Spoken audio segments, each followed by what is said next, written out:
asesinato. Y tenemos, por ejemplo, esos son casos reales de niñas desaparecidas en España. En su momento yo hablo de niñas porque, bueno, tienen algunas de más de 18 años, pero no dejan de ser niñas. Y tenemos a los padres buscándolas. Esto en España, hasta el año 1997, era un problema que, bueno, la población sabía que desaparecían personas, etcétera. Puntualmente no es que haya una desaparición masiva, o que la hubiese, pero era un tema que no había una conciencia sobre el mismo. Hay casos, estos son noticias de prensa de hace mucho tiempo, pero este es uno de los casos más paradigmáticos de España, el niño Jeremy. Pues este niño desapareció hace ya muchísimo tiempo y no ha aparecido ni su cuerpo, ni el niño vivo, que sería lo ideal, el niño que ya evidentemente es un adulto, porque desapareció del año 2007, o sea, hace 17 años, y el niño tenía 7 años, como están leyendo allí, pues ya tiene que tener 24, y no se sabe absolutamente nada de él. Esto se lo puse ayer en una imagen, lo que está pasando ahora mismo en Ucrania. Yo les decía,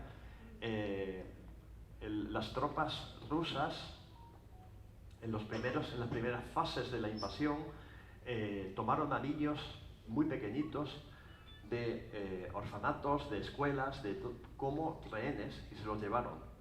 Están por ahí, pues dando vueltas en cualquier lugar del mundo. En España, fíjense, se instituyó el 9 de marzo como el día oficial en memoria de las personas desaparecidas. Nosotros agregamos personas desaparecidas sin causa aparente, ¿vale? Sin causa aparente significa que, bueno, todos sabemos que hay personas que por su actividad normalmente delictiva tienen un riesgo de desaparecer o de que les pase algo. No hay que especificar más datos. Una desaparición de esa persona es una desaparición, la familia lo denuncia o lo puede denunciar, pero bueno, puede que haya una causa aparente, es decir, personas que están en relación con bandas criminales, etcétera, por ejemplo, pues, pero hay personas que desaparecen sin causa aparente. El 9 de marzo se instituyó porque una de estas chicas desapareció. Aquí tienen la imagen de esta chica desaparecida el 9 de marzo del año 97. Se llamaba Cristina Bergua, su cuerpo todavía no ha aparecido, y sus padres, Juan y María Luisa, iniciaron una campaña tremenda, año 97, tratando de buscar a su hija. Desapareció en un pueblo que es en la zona del Llobregat. Esto está al sur de la ciudad de Barcelona, justamente por donde anda el aeropuerto de Barcelona, el aeropuerto del Prat del Llobregat, pues en la zona. Entonces ellos iniciaron una campaña porque esta chica salió un sábado por la tarde con sus amigas, regresó a casa por la noche a las 12 de la noche, que tampoco era una hora excepcionalmente, en un autobús urbano, se bajó en la puerta de su casa prácticamente, se quedaron 2 amigas dentro, adiós hasta mañana nos vemos. La niña, las amigas la vieron desde el autobús andando hacia el portal de su casa. A su casa jamás llegó y nadie nunca jamás supo nada de ella. Entonces los padres iniciaron una lucha tremenda públicamente de que por favor, de que la buscaran, de que si alguien ya había visto, con fotografías, con etcétera. Y fue la primera vez en España que hubo una sensación, porque salió en todas las noticias, etcétera, una sensación de que a tu hijo, a tu hija, a tu hermano, a tu hermana, le puede pasar algo. Por supuesto a personas mayores, a tu padre, a tu madre, a tu tío y a tu abuelo.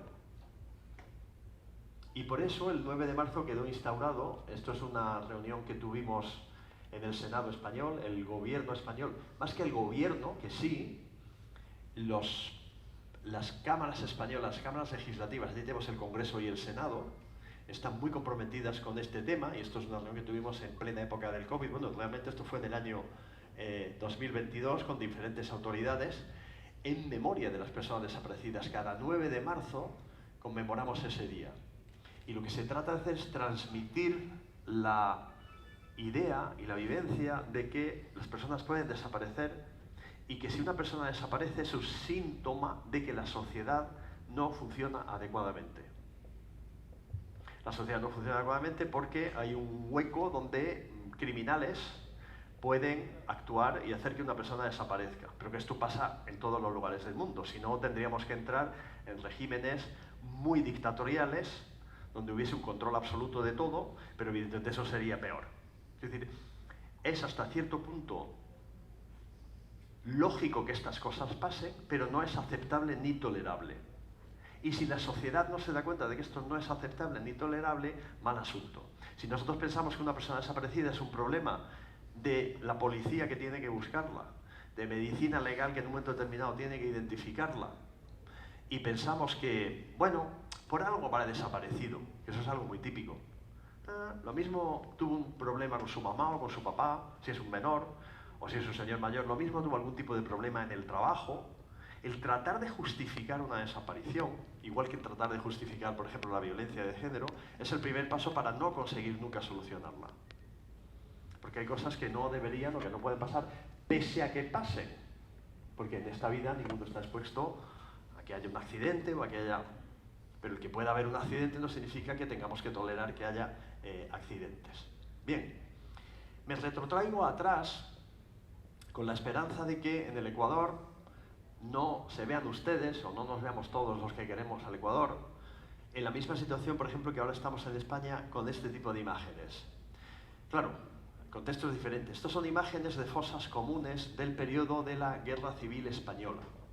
Claro, esto aconteció, la Guerra Civil Española, en el año 1936 al 39, con lo cual hace mucho tiempo, pero quedaron muchísimos cuerpos sin identificar, a pesar de que ya había una serie de tecnologías, como por ejemplo la antropología, que se podían haber utilizado hace muchísimo tiempo, quiero decir, tecnologías que ahí estaban. La antropología, por ejemplo, en comparación con la genética forense, aporta una información que la genética forense o no puede aportar, o le costaría muchísimo tiempo y dinero poder aportarla. Por ejemplo, el número de víctimas, claro, un estudio antropológico en una exhumación, unos buenos antropólogos forenses pueden, de manera más o menos fácil, hay casos muy complejos, determinar, identificando una serie de huesos principales, cuál es el número de víctimas, por lo menos el número mínimo de víctimas que puede haber en un lugar determinado. La antropología forense puede llegar perfectamente a identificar a una persona. Si hay suficientes datos ante-mortem, post-mortem, no haría falta ADN. Esto se puede complicar en algunos escenarios, evidentemente. La antropología forense nos aporta informaciones sobre los mecanismos y las causas de muerte que el ADN no te va a aportar nunca. Porque una persona que tenga una fractura, por ejemplo, en el cráneo, en la cabeza, a nivel del hueso parietal y occipital, por ejemplo, ¿no? Porque le han dado un golpe aquí o le han disparado y hay un orificio por un proyectil. Eso lo ve un antropólogo, pero el ADN ni lo ve ni lo... Es decir, no es... Eso les decía yo ayer, igual que puede hablar de temas en relación, por ejemplo, a enfermedades que tenga una persona, que pueden servir para identificarlo, a que se haya realizado algún tipo de práctica que pueda ser compatible con la tortura. Por ejemplo, esta mañana he recibido yo un email de alerta. Yo soy miembro del Consejo Técnico de lo que es la Fiscalía que tiene Naciones Unidas contra, o para luchar o para perseguir los abusos de los derechos humanos. Entonces, ahora, como ustedes saben, con la caída del régimen en Siria de Assad, pues parece ser que se han encontrado lugares donde había personas ya, cuerpos de personas, algunos de ellos totalmente esqueletizados, donde hay señales de tortura. Entonces han lanzado una prealerta porque se están preparando equipos para ir sobre el terreno a estudiar los casos, etcétera, y como diciendo, bueno, prepárate por si te pedimos que vayas. Luego iré o no iré dependiendo, porque no es tampoco, yo normalmente me dedico más al ADN, o sea, a mí que me manden las muestras y yo las estudio, pero que este tipo de cosas lo estudia el ADN. O sea, perdón, no lo estudia el ADN, lo estudian los antropólogos. Por eso les decía yo ayer, y ténganlo siempre presente, que no hay ninguna técnica mejor que otra. Que toda técnica que sea científica y esté consolidada, ayer nos hablaba el general Zárate de la huella dactilar.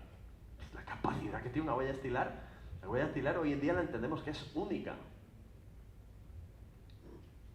Y es fácil, entre comillas, si hay una buena, por supuesto teniendo la referencia adecuada, y pero bueno, hay múltiples casos donde una huella se puede identificar con mucha facilidad a un coste tendente a nulo, en dólares, porque bueno, es el trabajo de una persona y tal, pero hoy en día las mismas máquinas ayudan a una identificación. Entonces todo esto es compatible. Por lo tanto, no traten de oponer que es mejor una cosa que otra, que no, todo, y utilícenlo con racionalidad y con lógica, porque todo tiene un costo. La genética, la odontología forense, la fotografía, la antiloscopia, todo tiene un interés y todo debe de utilizarse para encajar las piezas. Yo les hablaba de la Guerra Civil Española y de todas las víctimas pendientes de identificar. Fíjense, esto es un mapa de fosas comunes que han sido detectadas en España. El color lo que nos indica es la cantidad de cadáveres que hay o que se estima que hay dentro. Algunas han sido ya exhumadas, cadáveres, cuerpos, esqueletos de personas. Algunas han sido ya exhumadas y otras hay simplemente estimaciones, porque hay una serie de documentación histórica. Claro, ustedes desde Ecuador, si no, bueno, y el 90% no, pero el 60% de los españoles tampoco sabrían interpretar este mapa, pero este mapa de lo que nos da una idea muy clara es de que en aquellos lugares donde se acumulan las fosas son lugares donde hubo una lucha muy encarnizada y donde luego hubo una represión durante la dictadura del general Franco en esas zonas. Entonces, por ejemplo, esto que es Andalucía, acuérdense que yo vengo del sur de España, Andalucía, toda esta región del sur, la parte occidental fue mucho más cruel que la parte oriental. Yo vengo por nacimiento estoy por aquí, donde apenas hubo, no estaba yo dando vueltas, pero mis abuelos me lo contaban, yo me acuerdo, y allí apenas hubo problemas. Y ya cuando se ahonda. Entonces, bien, pues todo esto está por identificar y todas las muestras. Valen ahí las 8 provincias andaluzas: Almería, Granada, Málaga, Jaén, Córdoba, Sevilla, Cádiz y Huelva. Son 8 provincias que conforman la región autónoma de Andalucía, que sería el equivalente a un estado para los países que tengan un componente federal. Pues vean ustedes dónde están divididas todas estas fosas comunes. Y bueno, todas esas muestras se estudian antropológicamente, se toma un fragmento y lo envían a nuestro laboratorio de identificación genética en la Universidad de Granada. Nosotros somos, por ley, por una ley andaluza, una ley autónoma de nuestra región, el laboratorio único de referencia para el estudio de estas muestras. Y por eso les decía que estamos estudiando pues, prácticamente casi que 1000 muestras al año y estamos acumulando pues, una experiencia enorme en este tipo de cosas. Vean lo que dice a la derecha. Esto, yo no sé aquí en Ecuador, pero yo se lo digo desde España. No queremos que nadie haga política con nuestros muertos. Este tema de la guerra civil española y todavía la represión franquista, etcétera, todavía se utiliza en España. Todavía creció en el año 2024, casi 100 años después de que acabase la guerra en el año 1939.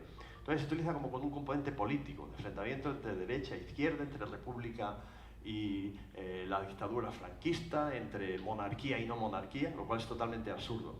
Yo siempre he dicho que esto es un tema de dignidad humana.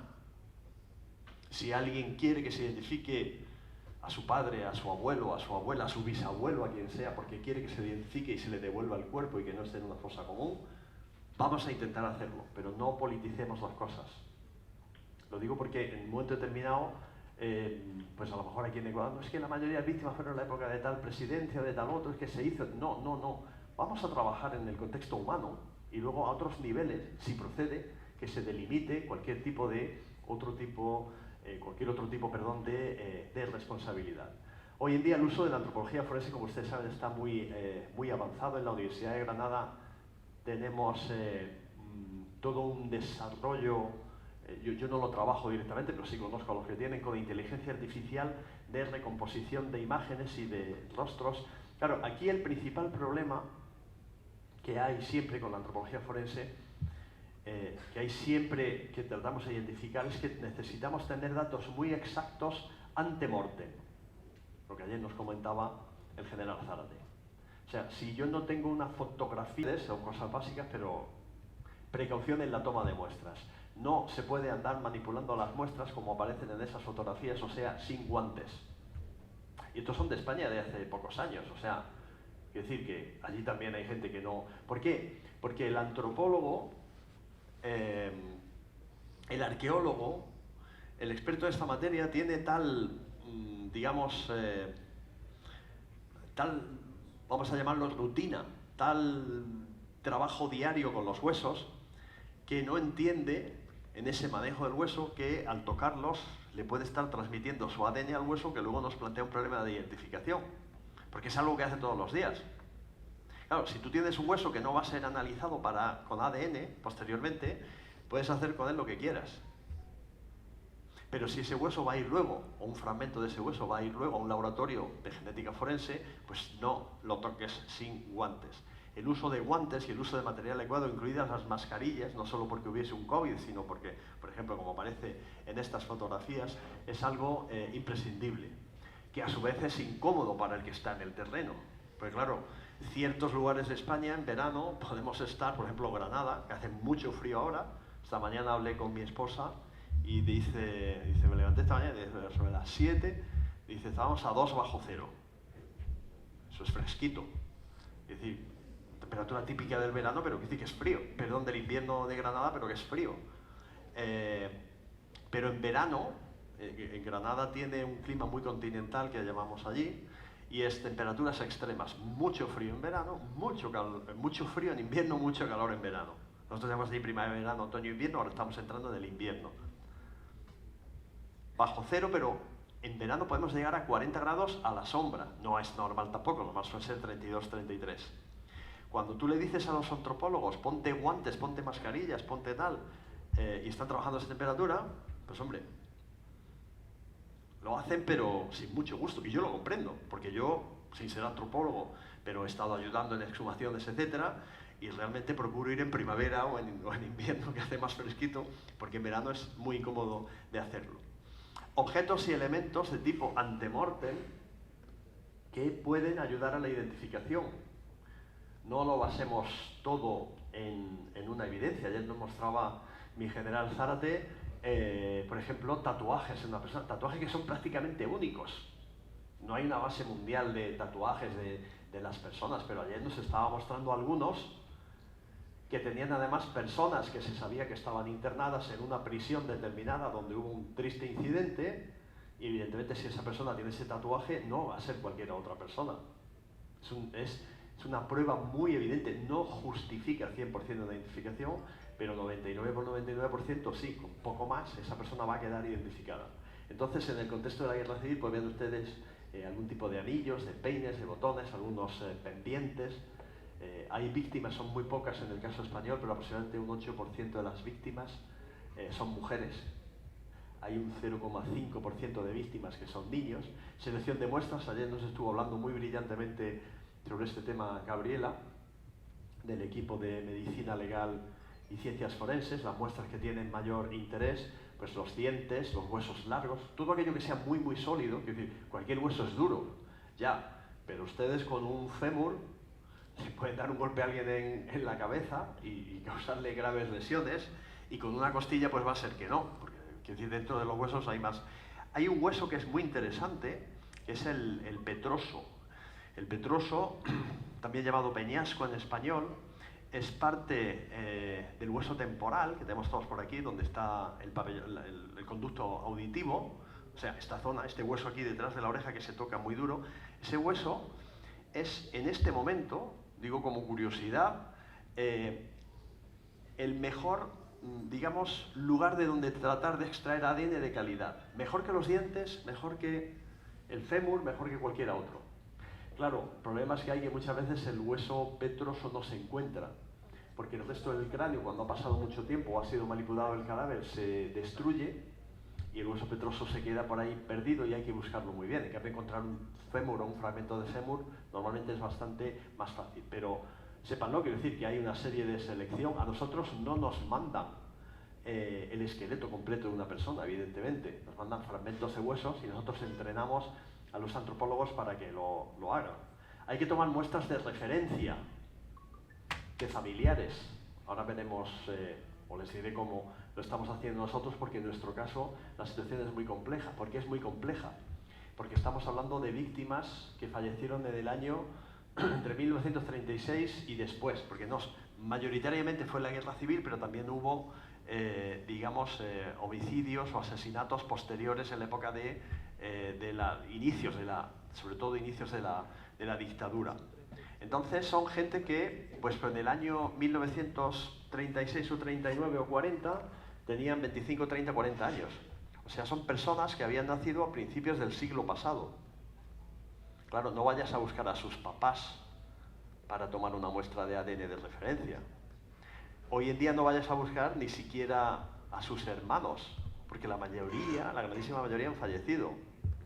Hoy en día muchos de ellos ni siquiera busques a los hijos, porque hay algunos hijos de estas personas que nacieron en el año 1920 y tristemente la mayoría han fallecido ya. Entonces estamos trabajando con nietos, con bisnietos y tal, y eso complica la cosa, a su vez la hace más atractiva científicamente, pero se complica la situación. Luego, mensaje para Ecuador para cuando comencemos a trabajar, que ya se está trabajando al 100% en esto. Cuando tengan perfectamente identificadas personas desaparecidas y tengan familiares directos, traten de tomar las muestras lo antes posible. Aunque no se vayan a analizar y no se vaya a generar una base, pero tengan la muestra de referencia, un hisopado bucal, que es un hisopo de algodón, un trocito de algodón digamos en la cavidad bucal para tomar células epiteliales bucales de dentro de la boca, que la gente suele llamar muestra de saliva, ¿vale? Pero bueno, ya sabemos de lo que hablamos. Tómenlas ya de la mamá, del papá de una persona desaparecida, porque esa muestra tiene un valor incalculable. Aunque tardemos luego 5 años en comenzar a generar la base de datos, que espero que no, pero guarden esa muestra de referencia. Si nosotros hayamos tenido, y es algo que yo insistí mucho hace ya más de 20 años, y no me hicieron caso, y bueno, pues ahora se está lidiando con otra cosa. Yo decía, vamos a tomar muestras de familiares lo más directos posibles, hermanos. Mamás y papás no había apenas, pero sí había hermanos. Sí había hijos e hijas que ya han fallecido. Vamos a tomar esas muestras, las congelamos y las guardamos congeladas. Y cuando vayamos a analizarlas, pues tenemos la muestra de la mamá, de un hermano, de un hijo. No se hizo, no tenemos la legislación, no se puede hacer, todavía no comienza. Y claro, ahora que hemos comenzado, pues muchos de ellos han fallecido. No hace mucho, puede ser un mes, le tomé yo personalmente, porque simbólicamente quería hacerlo, a la hermana de un fallecido que tenía 102 años, además en Granada, en la ciudad de Granada, de un represaliado, que lo llaman ahí represaliado, pero son las represalias después de la guerra civil, y tenía 102 años esa mujer y era hermana. El valor que tiene ese ADN mitocondrial de esa señora que comparte con su hermano, y el valor que tiene la mitad de su ADN, aparte de un cromosoma X que anda por ahí suelto, es enorme. Bueno, ahí está en la base de datos y ya se estudiará, ¿de acuerdo? Familiares, nosotros tenemos un sistema con un árbol genealógico que se le pasa a los antropólogos y a las asociaciones de familiares, donde lo que se hace es tratar de buscar las personas que tienen relación genética con un desaparecido, porque claro, ayer nos lo decía Gabriela, si no hay una relación genética, para el ADN no nos sirve para nada. Entonces, por ejemplo, familiares, si la víctima es un varón, como es mayoritariamente, pues tenemos que buscar, por ejemplo, siendo la víctima arriba a la izquierda, el que está con el cuadradito rosa, pues tenemos que buscar a hijos o a hijos varones de sus hijos. ¿Por qué? Pues porque vamos a tener una línea directa a través del cromosoma Y, del cromosoma Y, que decimos nosotros, el cromosoma Y, cromosoma Y, que se transmite como el apellido. Yo soy Lorente porque mi padre era Lorente, porque mi abuelo era Lorente, y así sucesivamente. Pues vale, el cromosoma Y mío es idéntico al de mi padre, es idéntico al de mi abuelo, es idéntico al de mis hermanos varones, al de mis primos Lorentes, etc. Y eso no identifica totalmente a una persona, por lo que acabo de decirles, porque ustedes me pueden identificar a mí con mi cromosoma Y. Sí, pero podría ser también el de mi hermano, o el de mi primo Pepe, o el de mi primo Diego, que también son Lorentes. Entonces no sirve. Ahora, nos da una indicación muy clara, evidentemente, y nos pone sobre la pista para completar. Si la víctima es una mujer, que les decía que había pocas, un 8% escasamente, pues tendría toda la herencia mitocondrial, la mamá, ya lo explicaba Gabriela, a través de las mitocondrias que hay en el óvulo que va a ser fecundado, pues nos pasa todas sus mitocondrias y lo tenemos todos, hijos e hijas, hombres y mujeres, varones y hembras. Lo que pasa es que solo lo transmite la mamá. Entonces, con todo esto se van formando los árboles genealógicos. ¿Qué individuos son los ideales para identificar a una persona? Por eso les decía, cuando tengan las denuncias de personas desaparecidas, traten de identificar a los familiares. En primer lugar, los padres e hijos, ¿de acuerdo? En segundo lugar, hermanos. En tercer lugar, nietos por línea paterna o materna, luego sobrinos, luego nietos sin que haya una línea y bisnietos y así sucesivamente. Nosotros estamos trabajando con las peores de las situaciones posibles por el paso del tiempo, que son nietos sin línea paterna o materna clara y bisnietos. Pero bueno, también tenemos algunos otros datos. ¿Qué es lo que pasa con esto? Que el ADN sí tiene capacidad de identificar a través de nietos y bisnietos y todo esto, pero a un coste mucho mayor, porque hay que realizar muchos más análisis. Entonces, mientras puedan evitarlo, porque tengan ustedes aquí casos más recientes, pues traten de evitarlo. A este respecto, tengo que hacerles una consideración que tienen que tener siempre presente. Cuando hay una exclusión, ustedes saben que puede haber casos de paternidad en la que realmente un señor que se presume que es el papá de una criatura, luego resulta que no lo es. ¿Vale? Habría que preguntarle a la mamá, pero luego resulta que no lo es. Entonces, eso es un porcentaje muy pequeño. Es un porcentaje muy pequeño. El porcentaje en España de paternidades no biológicas, o sea, el hijo de un señor, mi niño, mi niña, mi hijo por aquí, y que luego no seas tú el papá verdadero, escasamente llega al 2,5%. O sea, no es lo normal, pero tengan ustedes cuidado, porque nosotros hemos visto ya casos de esos, en los que ustedes pueden decir, estos huesos son presuntamente de este señor, por dónde apareció, por cómo apareció, etc. Y tenemos como muestra de referencia a un hijo suyo, o a una hija, me da lo mismo. Luego la mitad del ADN debe ser igual. Y resulta que no coincide absolutamente nada. ¿Y ustedes qué es lo que dicen? Pues estos huesos no son los de este señor. Bien, lo más normal es que sea eso. Pero piensen en ese 2-3% de probabilidad de que hay de que haya habido una infidelidad. Y que biológicamente, o sea, esa persona, si es esa persona, lo que pasa es que no era el papá biológico de quien han ustedes utilizado para comparación. Por eso nosotros siempre decimos que, evidentemente, las muestras más confiables son de la mamá, pero siempre es interesante poder tener más de un familiar de referencia para comparar. Esto es el protocolo que utilizamos nosotros para comunicarnos con el donante voluntario y, muy importante, el consentimiento informado. Por favor, digo porque esta es la parte legal que yo les decía de las bases de datos. O sea, si yo manejo en mi laboratorio, como director del mismo, la VIGEN, Laboratorio de Identificación Genética, si yo manejo una muestra sin un consentimiento informado, que está estrictamente prohibido en todos nuestros protocolos y en todo lo demás, pero si por casualidad se hiciese y alguien pusiese una denuncia contra la Universidad de Granada y contra mí por haber analizado una muestra sin... Espero que alguien se acuerde de mí y me mande ahora por Navidad algo a la prisión de Granada, porque estaría por lo menos 3 años, porque esto es una cosa gravísima. Ya intentaríamos buscar algún atenuante, pero no se puede hacer. Entonces el consentimiento informado, igual que cualquier otra actuación de tipo médico, porque el consentimiento informado, la única manera de no hacerlo, de no conseguirlo, es porque haya una orden judicial, donde evidentemente se puede ir en contra, pero no es el caso en este contexto. Nosotros mandamos estos hisopos a las familias. El proceso analítico, ayer lo explicó perfectamente nuestra compañera Gabri, y tiene pues toda la parte de la extracción hasta el análisis, y luego, muy importante, la gestión adecuada de las muestras, de los datos. Esto es lo que yo le decía. Tenemos la parte legal, que hay que tenerla suficientemente digamos, establecida como para poder realizar las bases de datos. Punto 1, por eso hay legislación en vigor y en marcha. Punto 2, tenemos la tecnología. La tecnología ya hemos visto que existe. Ese no es el problema. 3, ¿qué hacemos con los millones de datos que se generan? Datos que son sensibles.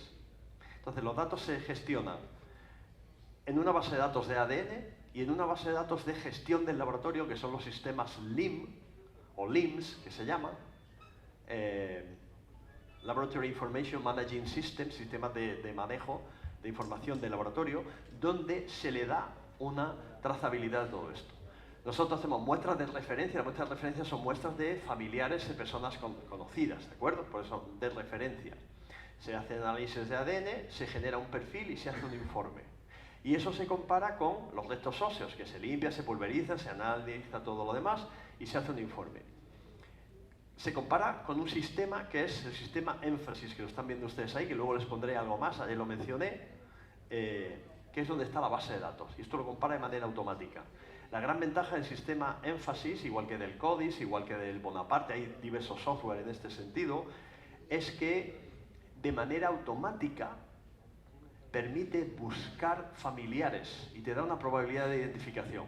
Tú le dices, yo analizo un hueso y le digo, búscame a ver si de este hueso hay algún papá, alguna mamá, algún hermano, algún hijo, algún sobrino, algún tal, y me da una serie de probabilidades.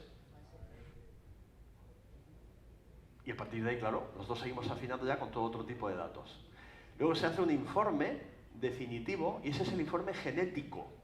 El informe genético lo que dice es que estos huesos que llegaron a nosotros del cementerio de Cádiz, por ejemplo, que es una provincia, una ciudad muy bonita del occidente andaluz, estos huesos tienen compatibilidad con un porcentaje X el que sea, o con una razón de verosimilitud X la que sea, con tal familiar de tal persona.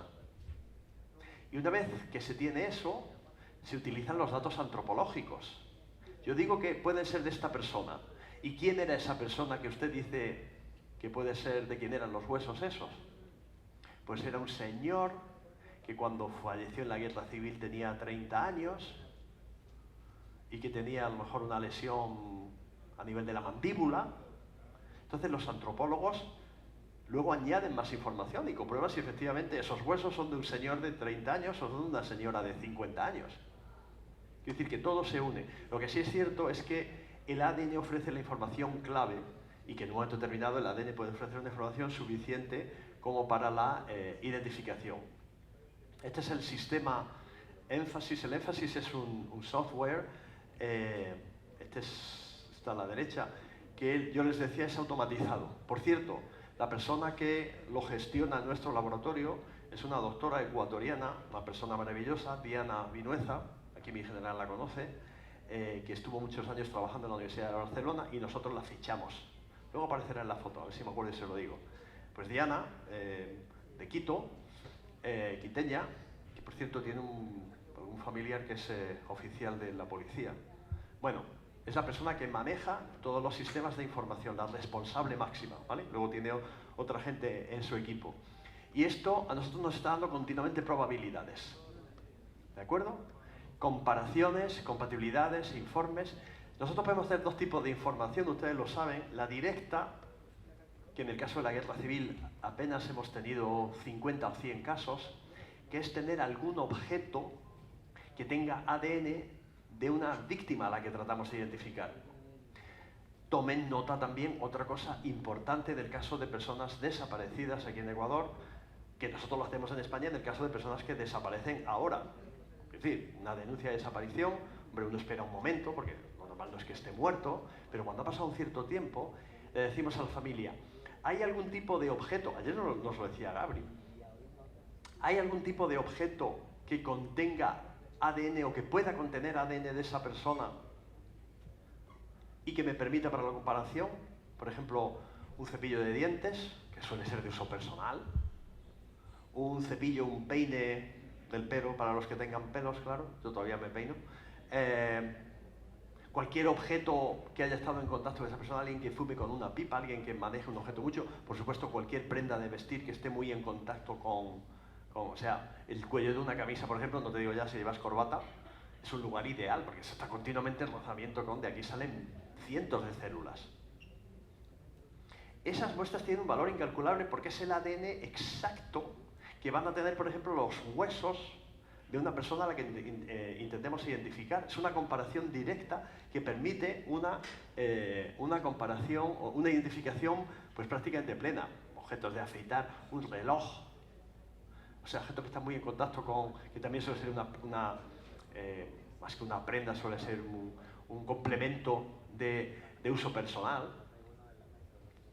Claramente un reloj de una familia utiliza 2 o 3 personas diferentes, puede ser el caso, pero no es lo normal. Ahí tenemos toda esa información para poder hacerla.